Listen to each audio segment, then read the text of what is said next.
আমরা তো নবীজির তুতু মোবারক হাতে নিতে পারি নাই, আমরা তো নিজের মুখে মালিশ করতে পারি নাই, আমরা তো নিজের বুকে মালিশ করতে পারি নাই। শুধুমাত্র ইয়া রাসূলুল্লাহ বলেছি, তাতেই আমি বেদাতি হয়ে গেছি।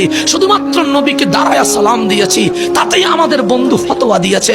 তারা কি ওই বুখারীর হাদিসটা পড়ে নাই? হযরত উরওয়া বলে রাসূল ওযু করতে লাগলেন, কানু ইয়াকতাতিলুনা, নবীজির সাহাবায়ে কেরাম আজকে আপনারা ভিড় করছেন মাহফিল শোনার জন্য। আর মদিনার মানুষ মাহফিল শুনতে যায় নাই, মদিনার মানুষ নবীর কুলির পানি নিতে গিয়েছে।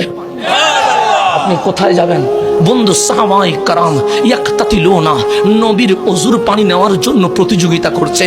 আমি কুলি করলে কে নেবে, কিন্তু রাসূল কুলি করছে। সাহাবায়ে কেরাম বলেন, নবী রে, আপনারে পেয়ে আমরা ধন্য হয়েছি, আমরা আপনার কুলির পানি নিব। আমার নবী নাকে পানি দিলেন, সাহাবায়ে কেরাম নাকের পানিগুলো নিয়ে নিলেন।